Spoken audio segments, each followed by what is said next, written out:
پہ اب ایسے گانے دریافت کیے گئے، بلکہ گانے بنائے گئے جس میں آقا صلی اللہ علیہ وسلم کی شان میں گستاخیاں کی جا رہی ہیں، ایسے نعرے گھڑ لیے گئے ہیں اسرائیلیوں کی طرف سے۔ اب حملہ صرف غزہ پہ نہیں ہو رہا، اب حملہ باقاعدہ اسلام پر ہو رہا ہے، اب حملہ باقاعدہ حرمت رسول پر ہو رہا ہے۔ یعنی وہ اگر کوئی بندہ فلسطین جہاد کے لیے جانا چاہتا ہو، اس کو گھر اور ریاست کی طرف سے اجازت نہ ملے تو شریعت کیا کہتی؟ کیا کرے گا جا کے؟ کیڑا ہے کیا کرنا؟ کیا کرے گا؟ کوئی ڈنڈا چک کے جاؤ گے، کوئی گن چک کے جاؤ، کیا کرو گے؟ کیڑا جہاد؟ اے تو انہوں نے وائزین گمراہ کر رہے ہیں نا۔ تم ہتھیار تھوڑے رکھتے ہو یا بہت، گھروں سے نکل آؤ اور اللہ کے راستے میں مال اور جان سے جہاد کرو، یہی تمہارے حق میں بہتر ہے، بشرطے کہ سمجھو۔ جی ہاں، میٹنگوں میں اور کانفرنسوں میں حاضر ہو کر وہ بات دہرائیں جو بچہ بچہ دہرا رہا ہے۔ اور ظلم ہو رہا ہے، اسرائیل زیادتی کر رہا ہے، اقوام متحدہ کو کچھ کرنا چاہیے۔ یہ الفاظ بولتے ہوئے شرم نہیں آتی ان حکمرانوں کو، ان بے غیرتوں کو، ان بے شرموں کو؟ اللہ ان کے بارے میں یہ کہتا ہے کہ تم لوگوں سے اس طرح ڈرتے ہو جس طرح اللہ سے نہیں ڈرتے۔ اللہ سے جیسے ڈرنا چاہیے ویسے تم امریکہ سے ڈرتے ہو۔ اے بے غیرتو، اے بے شرمو، اے بے حیاؤ، تم ڈرتے ہو ان سے۔ اور اللہ کہتا ہے تم دنیا کی امید میں بیٹھے ہو، ابھی دنیا کچھ اور دن کے لیے مل جائے، لڑائی کی نوبت نہ آئے، تم کرسی کی لذتیں لیتے رہو۔ تو اس پر اللہ یہ فرماتا ہے جب وہ کہتے ہیں کہ کچھ اور مہلت دے دی جائے، اللہ کہتا ہے متاع الدنیا قلیل، دنیا کی یہ حقیر پونجی ہے، کب تک دنیا کے چھچڑے کھائے گا؟ اے مجرم، کب تک دنیا کے چھچڑے کھائے گا؟ مرتا کیوں نہیں؟ کاش کہ یہ حکمران مر جاتے، کاش کہ ان حکمرانوں کی زندگی سلب کر لی جاتی، ان کا ہم ڈرامہ نہ دیکھتے، ان کا تماشا نہ دیکھتے، ان کی باتیں نہ سنتے۔ یہ دشمنوں کے ایجنٹ، صہیونیوں اور صلیبیوں کے ایجنٹ، ان کی جوتیوں میں روندے جانے والے، جن کے واسطے سے پوری امت روندی جا رہی ہے۔ 57 ملکوں کے رہنے والے انسانوں کو ذلیل کیا جا رہا ہے۔ ان ذلیلوں کی وجہ سے مسلمانوں پر ذلت مسلط کر دی گئی ہے۔ یہ حقیر لوگ جب جمع ہوئے تھے تو اگر ان کا قرآن پر ایمان تھا تو یہ آیت پڑھی جانی چاہیے تھی، یہ آیت پڑھی جانی چاہیے تھی OIC کے اجلاس میں، اور کہنے لگے کہ اے مولا ہم پر آپ نے جنگ کیوں فرض کر دی؟ کاش کہ آپ تھوڑی مدت کے لیے مزید مہلت دے دیتے۔ آپ ان سے کہہ دیجئے کہ دنیا کا ساز و سامان بہت حقیر ہے اور اہل تقوی کے لیے آخرت ہی بہتر ہے، اور تم پر بال برابر زیادتی نہیں ہوگی، تم جہاں بھی رہو موت سے چھٹکارا نہیں، چاہے مضبوط قلعے میں رہ رہے ہو۔ سورۃ النساء کی یہ آیتیں ہیں، آیت نمبر 77 اور آیت نمبر 78۔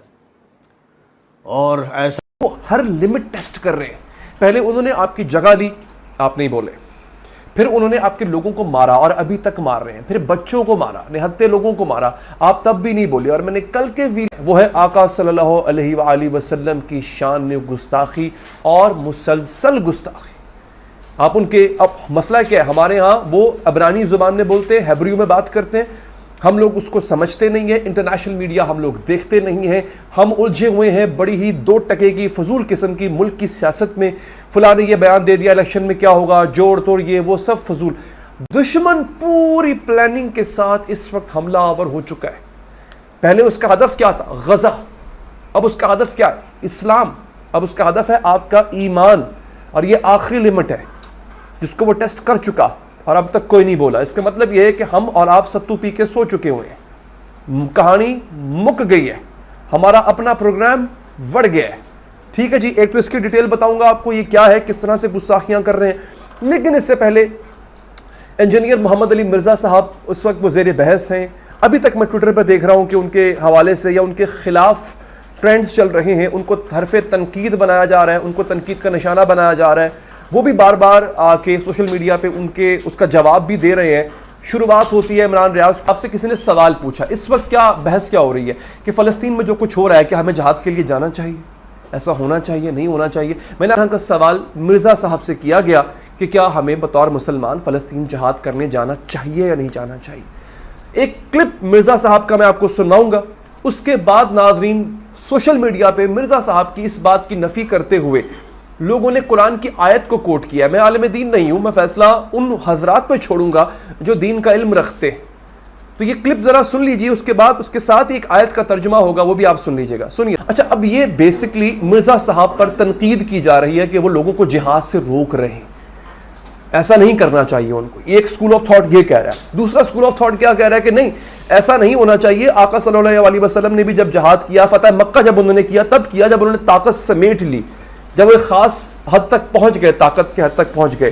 بعض لوگ یہ دلیل دیتے ہیں کہ نہیں جنگ بدر بھی جہاد تھی، جنگ احد بھی جہاد تھی، لیکن یہ وہ جہاد تھی جو مسلط کی گئی تھی ان پہ، اور پھر اس کو کمپیئر کر رہے ہیں فلسطین کے جہاد سے کہ فلسطین کا جو جہاد ہے وہ بھی ہم پہ مسلط کیا گیا ہے۔ ٹھیک ہے، تو اب یہ ایک معاملہ علمی معاملہ ہے، تاریخی معاملہ ہے، احادیث کی روشنی میں ڈسکس کیے جانے والا معاملہ ہے، اس پہ بحث ہو سکتی ہے، لیکن سوال یہاں پر یہ ہے کہ کیا واقعی ہمیں جہاد کرنا چاہیے یا نہیں کرنا چاہیے؟ یقینی طور پہ کرنا چاہیے، اور اس پہ علماء حضرات رہنمائی فرمائیں گے کہ کیا ایسا ہے کہ ہم اس موقع پہ کہ جب ہماری طاقت مغرب کے مقابلے میں بہت کم ہے تو کیا ہم جہاد کر سکتے ہیں، یا اس جہاد کی تیاری ابھی سے شروع کر دیں کہ ہم پہلے وہ طاقت اکٹھی کریں؟ ہاں، ایک کام ہم کر سکتے ہیں جو کہ میں ہمیشہ کہتا ہوں، ابھی مجھ سے ایک صاحب پوچھ رہے تھے کہ اس کا حل کیا ہے۔ اس کا حل دوستو یہ ہے کہ ضروری نہیں جہاد جو ہے وہ بندوق سے ہی کیا جائے، حالانکہ آپ پہ ظلم بندوق کے ذریعے ہو رہا ہے، مگر آپ ظالم کو روک سکتے ہو۔ کیسے؟ اس وقت جو سب سے بڑا ہتھیار ہے جو کہ عرب ملکوں کے پاس ہے وہ ہے معیشت کا ہتھیار، وہ ہے تیل کا ہتھیار۔ اسرائیل اپنا 40% تیل امپورٹ کرتا ہے، اور وہ ایسے ممالک، بعض عرب ممالک سے بھی جاتا ہے وہ تیل، اس کو آذربائیجان اور قازقستان سے بھی جاتا ہے، ویا ترکی جاتا ہے۔ اس کی جو تیل کی سپلائی ہے وہ روکی جا سکتی ہے، لیکن نہیں روک رہی۔ اردن سے جتنی بھی ٹریڈ، جتنا بھی مال جو ہے وہ گڈز، روزمرہ کی چیزوں کی جو ضروریات کی چیزیں ہیں وہ جتنی بھی ہیں اسرائیل میں، وہ اردن کے بارڈر کے ذریعے پہنچتی ہیں، وہ روکی جا سکتی ہیں۔ یہ کام تو کیا جا سکتا ہے نا، اس کے لیے کسی لڑائی کی، کسی ہتھیار کی، کسی ٹریننگ کی ضرورت نہیں ہے۔ یہ کام بھی نہیں کیا جا رہا۔ اب جب یہ نہیں کیا جا رہا تو پھر اس کا خمیازہ کیا بھگتنا پڑ رہا ہے؟ خمیازہ اس کا یہ ہے کہ آقا صلی اللہ علیہ وسلم کی شان میں گستاخیاں کی جا رہی ہیں۔ ایسی بے شمار چیزیں ہیں جو میں آپ کو سنوا سکتا ہوں، لیکن ایک سنواؤں گا۔ ایسے نعرے ایجاد کیے گئے ہیں اس میں نعوذ باللہ گستاخی کی گئی ہے آقا صلی اللہ علیہ وسلم کی شان میں۔ یہ ایک گانا ہے، ٹھیک ہے، اس کا نام ہے جینوسائیڈ پاپ، گانے کا نام ہے، ٹھیک ہے، brought to you by IOF، اسرائیلی ایئر فورس کی طرف سے یہ گانا بنایا گیا ہے۔ اس گانے کے بول میں آپ کو سنوا دیتا ہوں، ترجمہ بھی کروں گا۔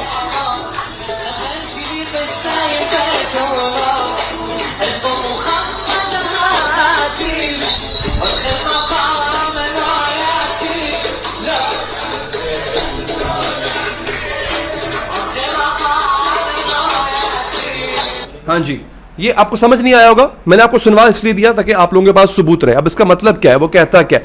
وہ اس کا جو آغاز ہوتا ہے دوستو وہ یہاں سے ہوتا ہے، میں اس کے سنا لیتا ہوں۔ وہ کہتا ہے وی ہیو ایکسپلوسیو بمس، ہمارے پاس بم ہے، یو ہیو مرمیڈس، تمہارے پاس جل پریاں ہیں، where is your prophet Muhammad, تمہارا نبی کہاں ہے؟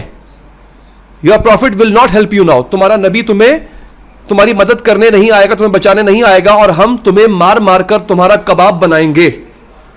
یہ اس طرح کے اب گانے بنا رہے ہیں۔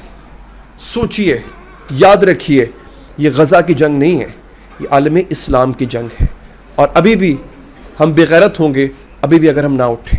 اپنا خیال رکھیں۔